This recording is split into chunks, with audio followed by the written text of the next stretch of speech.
Hi guys, and welcome to Aquarian TV. This is my first video, and I want to start this video off with, I want to start this channel off with reviewing Love and Marriage Huntsville. I know there's so many people in this space right now reviewing and doing their thing, and I'm not trying to come in and be anything other than myself and give my opinion and points of views. I just can't stand it anymore. I've been sitting back and trying to keep my mouth shut about what's going on this show, and I just can't take it anymore. So I've just got to start talking. So I'm going to start with this review. The review is of the finale. It's season 6, episode 31, and let's get into it. Okay, so this episode opens up with Stormy and her husband Courtney. Courtney's on a sling, and Courtney's on Michael's motorcycle, and Stormy's on a sling, and it's super cute. I love seeing black love. I love seeing their relationship. I really think their relationship is super cute. Now, how they show up on this show and how they deal with other people is a completely different story, to the point where I kind of don't like them as a couple because of how they show up and how they interact with the other couples on this show. So they show them coming up on a restaurant. They're sitting down chit-chatting in a restaurant, doing what couples do, talking about family issues and problems. And Stormy tells Courtney, like, hey, I'm thinking about having a fish fry, and are you interested? Basically saying, like, hey, this is what I'm going to do. Courtney is quickly like, no, ma'am. I will not be participating in that with you. I will not be present. And I kind of feel like Courtney knows how crazy things can get, and he's kind of just over it, and he understands that Stormy is primarily doing this because, it's the show. Because the look he had on his face when she brought it up, he was kind of like, girl, why? That's the look he had on his face when they were sitting down talking at the table. So Courtney gets it. He understands that they're mostly just doing this just for the show. But he's like, honey, I'm not here for it. But my thing is, Courtney, honey, if Stormy is, because this is what I'm assuming, I could be wrong, but I'm assuming that Stormy is the breadwinner in their relationship, and there's nothing wrong with that. But my thing is, honey, if I am the breadwinner, you need to come on and get on board with us getting this check. So I don't know what Courtney's thing is. He kind of takes a very relaxed, I'm just going to take a back seat to these things type of attitude. If it works for Stormy, then great. But for me, that would be a bit annoying if I'm the breadwinner. Like, I'm going to need you to bring your butt up because this check is feeding the both of us. So I'm going to need you to bring your butt and show up to some of these things. So anyway, moving along.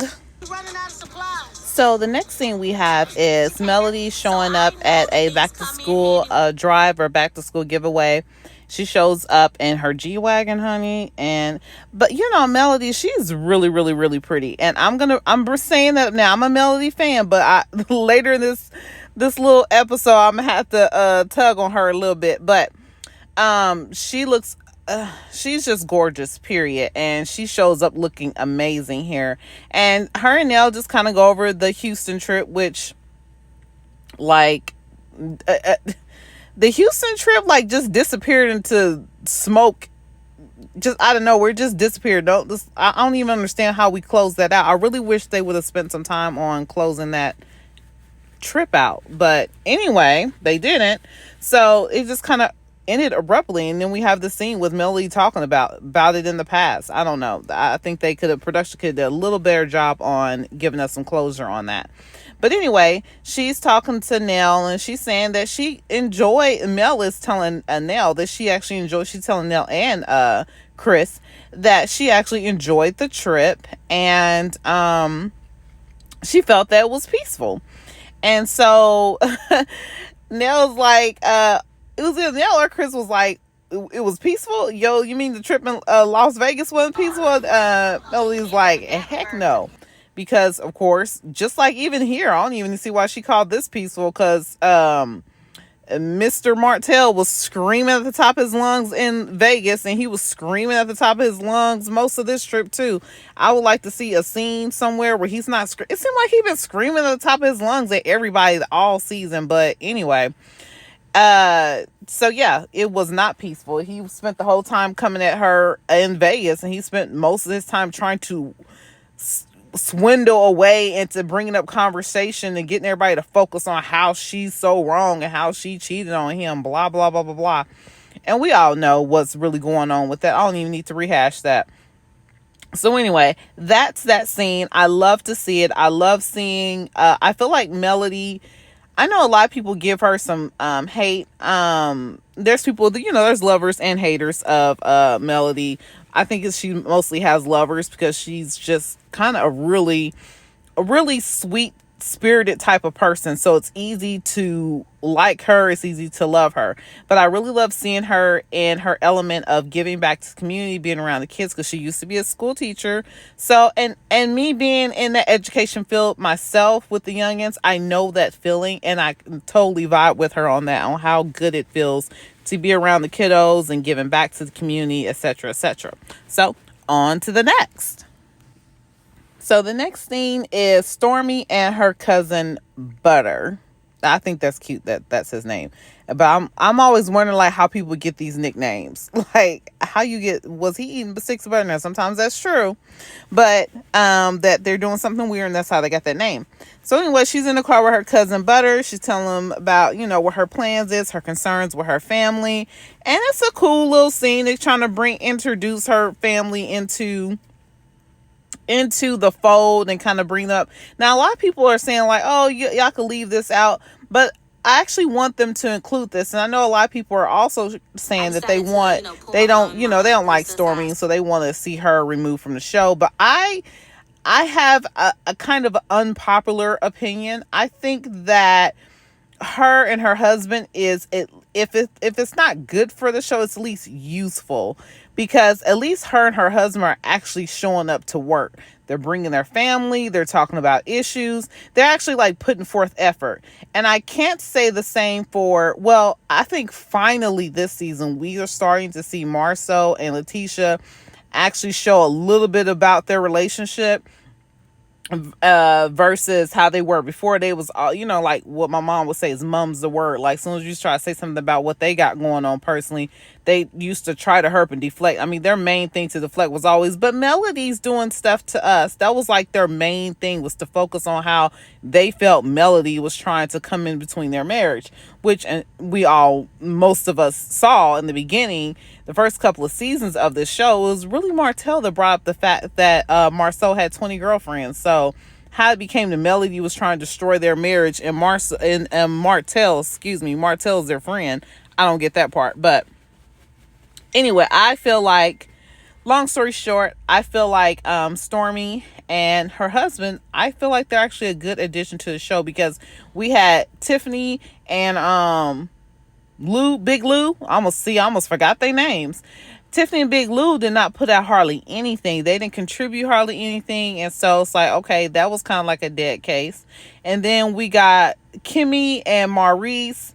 And I know there's people, I actually I know a lot of people that like Kimmi in the beginning of this show when they first started, but more and more, it's like she decided at some point to just go with the grain. If her husband said support my brother and his wife, it seems like that's just what she agreed to do, is just sticking with it and rolling hard for them. And it's like, your husband is leading you in the wrong direction, because the two of you need to develop your own storyline. And the storyline of, we used to have sex all the time, now we don't, and it's a big issue. And he basically telling everybody that he's like some sex fiend.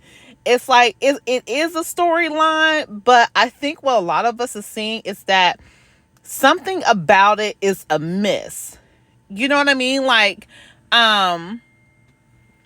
it seems like they're really leaving out other things, that it's like it's something they've chosen to bring to the forefront versus what's really going on with them. And I suspect with the two of them, that I feel like Kimmi is probably feeling like, I really feel like she's very suspicious of him out here doing other things. I think it's even possible that she knows he's out here doing other things and they've agreed. Now, this is pure speculation and probably far-fetched, but I feel like they have decided to set up shop as though, well, he's out here cheating because he's got a condition, and Kimmi's gonna come and show up like, oh, I'm supporting my husband, I'm the supporting wife, and I know we've been struggling, I know he's got an issue, he's got a condition, that's why he's out here cheating on me. It's not because he doesn't love me. I'm gonna get back to Kimmi a little bit more later, but I feel like that's what their storyline is, and I think that's what they're setting us all up for, and I actually I'm not here for that. I'm just not here for that. So anyway, so Kimmi and Maurice, that's what's going on with them. And then Letitia and Marcel, it's very draining to see Marcel constantly gaslight his wife, and she just go along with it, because I feel like with Letitia, she doesn't care. I feel like for her last straw of feeling like she's got something over other people is her marriage. And if she can be like, oh, my marriage is intact and we're successful and we're this power couple that she decided to become, I feel like she feels like that's her claim to fame, and she's holding on to it as tight as possible. And I mean, I get that, but at the same time, I'm like, girl, you can't get nowhere with that. You got, I'm sorry, hon, you thinking you looking like a power couple, but ain't nobody no fool. You ain't fooling nobody but yourself. When you lay down at night and tell yourself that you've had a successful day, you ain't did nothing but fool yourself, because the rest of us know that that's trash, girl. That is trash. Girl, that is trash to let your man play in your face like that, just so you can turn around and try to save face in front of other people and be like, oh, but you know, we've been married 20 plus years. Oh, this and this and that. But you're married in something that doesn't even really articulate marriage. It articulates situationship. And it's just, I had to go, oh my gosh, just Tisha and how she's choosing to present herself as a woman on here, and she's got little girls, it literally drives me crazy. I don't even know if I got enough energy to deal with her right now. But anyway, those couples, at least Tisha and Marcel, are actually showing up and coming to work. I feel like Kimmi and Maurice are doing the bare minimum, and I'm kind of at the point with them, like, they can just get off the show. If they only function on the show is to be a support group for Tisha and Marcel, they can get off the show, because I'm really kind of overseeing them in that role on this show. I'm really, really over it. They need to get their own storyline. So anyway, Courtney and Stormy, I'm glad they're showing up on the show. I'm glad they're participating. And so let's get into the next scene. Sorry for the little detour, but it was super important and necessary. So let's get to the next scene. So next scene, we have Stormy showing up to the fish fry, and she's trying to, once again, get her mom and her aunt to talk and mend fences with each other and try to get the family dynamic back on track.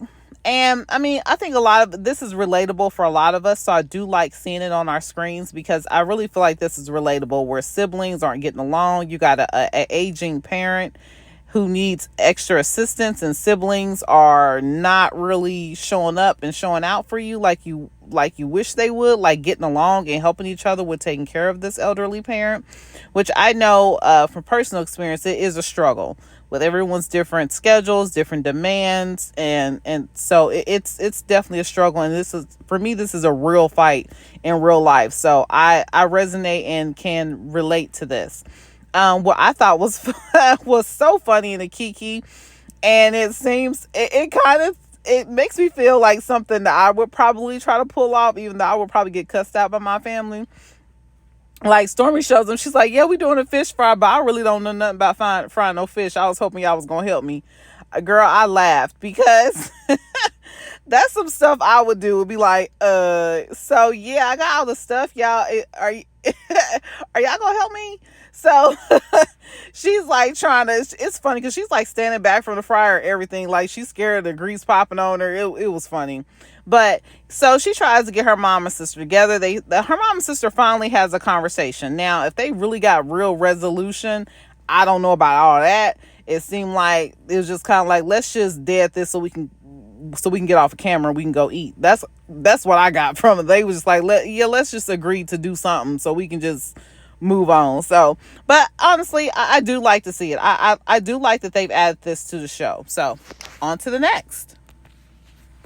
So in this next scene, we have this young lady showing up in this short brown skirt, really brown dress on these cute little black heels. I don't know, they might be a little darker brown heels, I think. But, she's giving real sex appeal walking in the door, and it's Melody. Melody's walking in to meet with Martell. Now, I got a feeling like they've been probably trying to push Mel to do this meeting up with him since, now this is 31 episodes in for this season, so they probably been trying to work on this since episode 1. So this is 30 episodes later, they finally got her to sit down and talk to this man, which she's being a real trooper here, and I have to take my hat off to her, because I don't see how she don't be ready to jump over the table and try to choke the shit out of him, because he played too many damn games. He always trying to play in your face. So anyway, she sits down and tries to, deal with him. But oh my gosh, this is the part, y'all, I kiki so hard. So, y'all remember that part where where they walked up to the counter for him to buy the tea, right? And okay, production is shady as hell for this, because they have him walking up there to buy the tea. Her and him order their tea. He go up there to buy it. And they just showing how he pull out his debit card, and he either slid it in or he tapped the machine with his debit card.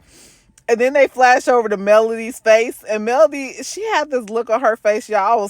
Oh my God, I was cracking up. She had this look on her face like, oh, you actually got money to pay for this? And they gonna have the nerve to make sure you can hear the amount of the transaction. I think it was like $5 or something. Y'all, I laughed so hard. I was like, they so damn shady for that. They so damn shady. But anyway, that look on Melody's face gave me a good kiki. So anyway, they go and sit down.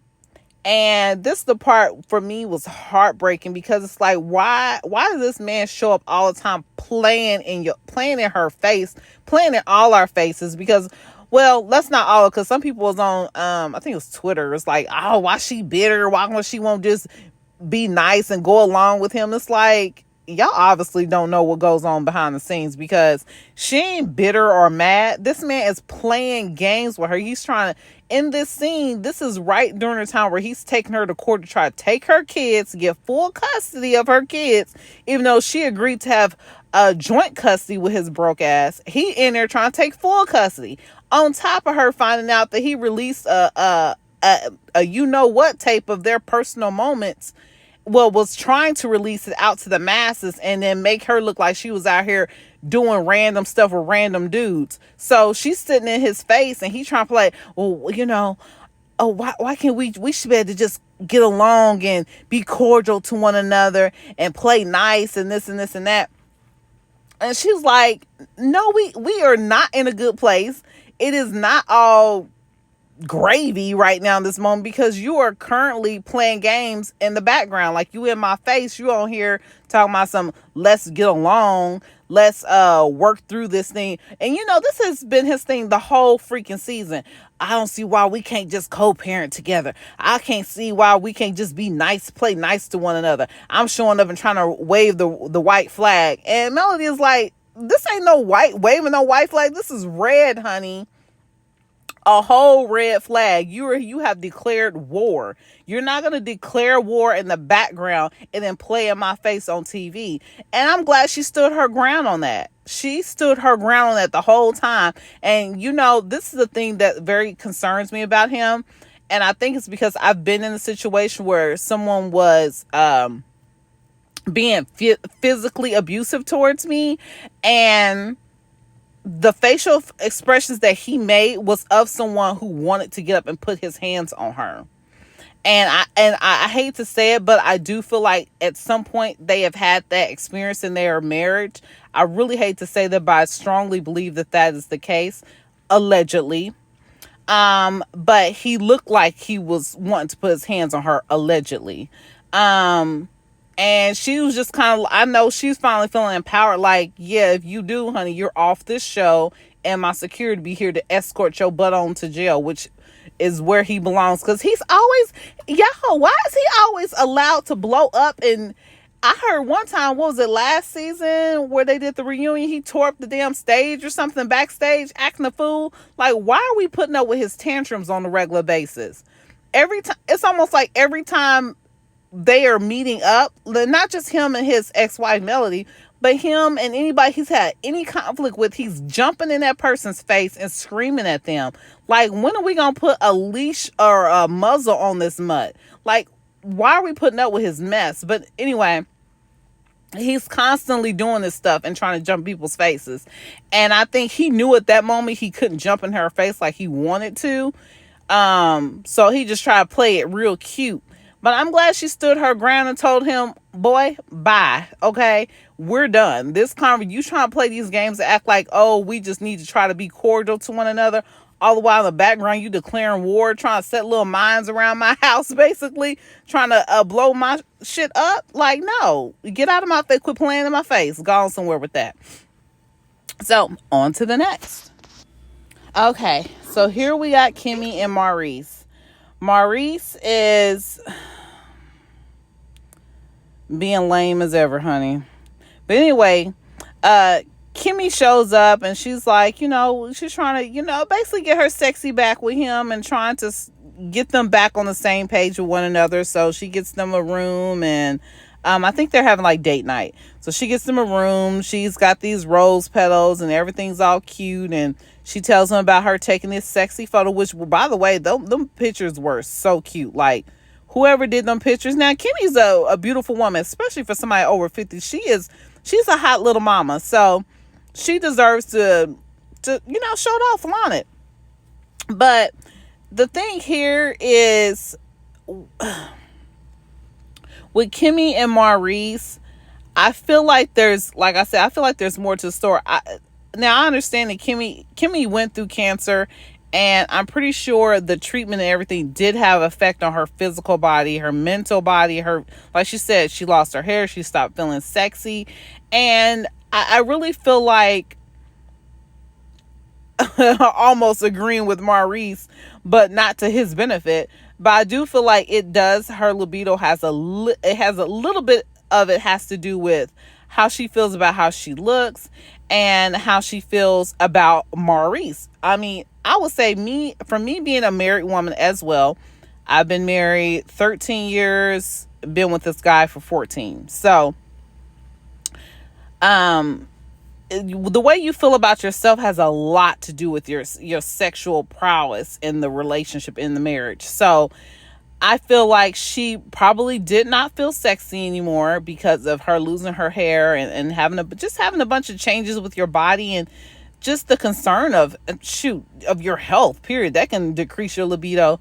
But I honestly feel like if Maurice was showing up in their relationship differently, her libido and experience with this her feeling like she's lost her libido will probably be less of an issue, because I feel like if her husband, if Maurice made her feel sexy, made her feel protected, made her feel unconditionally loved, I don't think it would be that big of an issue. What I do believe is going on here is that I could give a shout out to my girl here for hot tea, because she be calling her libido the mule. And it's so funny because I really feel like, unfortunately, Kimmi came into their marriage choosing and telling Maurice she didn't mind being his mule. And he's taken that mess to the bank and cashed all of it. And I think that in her time of need, instead of him giving to her, he expected her to still fully give to him all that he needed. And even though he tries to show up on camera, and he's really a showman, he tries to show up on camera like, oh, I'm the understanding patient. No, I really feel like he did not respect her journey. I feel like he was just kind of like, oh, damn, she can't do everything she used to do anymore.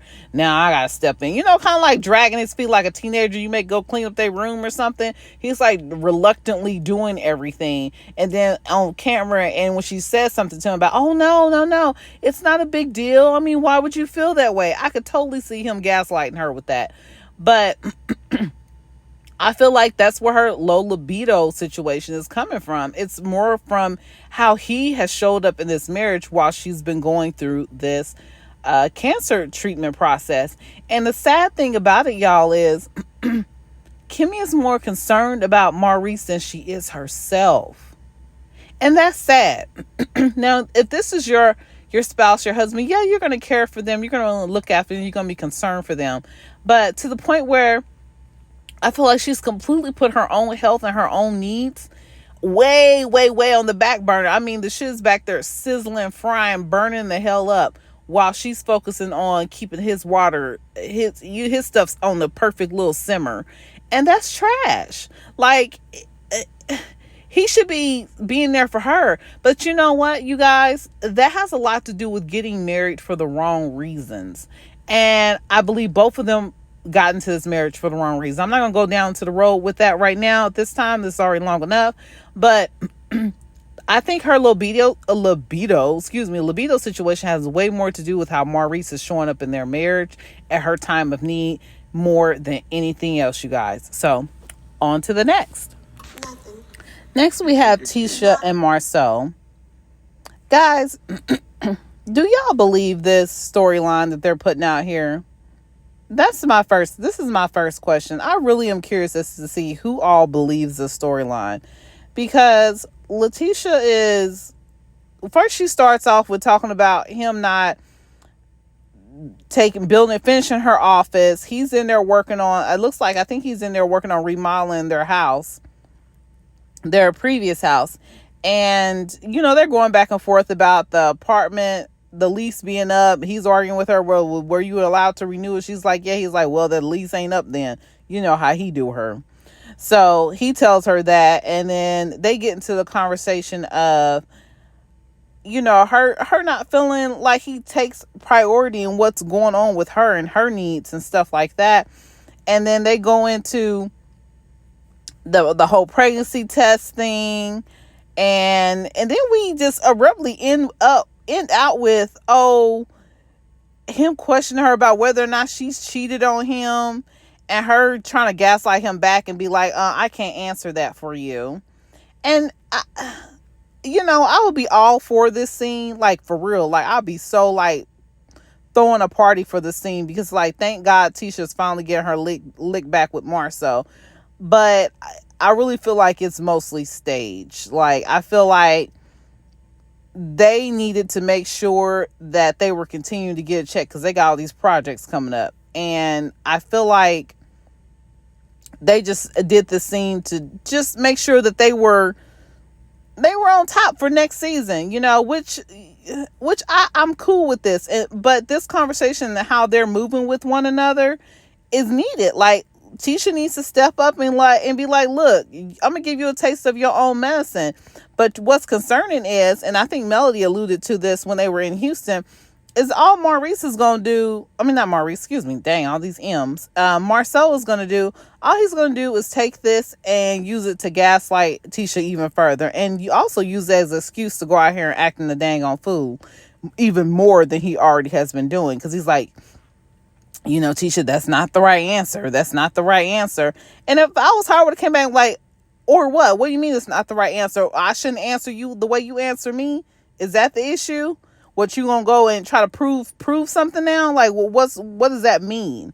So Tisha be being way too nice to him, and I know why she's doing it, because that marriage, she really feels like it her marriage validates her as a person, and so she don't really want to mess with that man, not for reals. And that's why I feel like it was mostly staged. Now I would be all here for it if it was a real thing and Tisha gave that man a little taste of his own medicine, but I don't believe that's really what Tisha's doing here. And unfortunately, I honestly feel like next season, yeah, we're not gonna see it play out. I don't really feel like we're gonna see it play out. I would love for it to play out, but I don't really think we're gonna do it because Tisha gonna get too scared of losing that man, and she's gonna back down and give in to him. So, overall, you guys, what do you guys think of this finale? I feel like it was now, true enough, we had 31 episodes, but this finale still felt rushed. I really feel like some of the episodes we had earlier in the season, we probably could have let those go, especially since y'all already knew y'all had this footage and stuff like here. They should have let some of this other stuff in the finale breathe a little bit and gave us a little bit more background and story to some of the things that happened. I mean, I love this whole season. I really feel like this season gave way more than the previous season had done. So I give them 10 out of 10 on the entire season.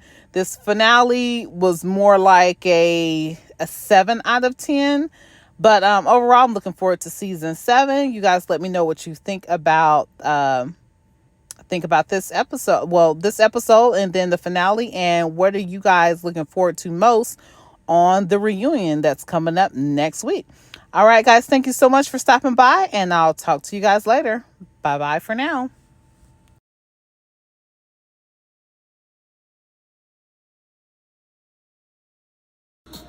It's 490. Okay.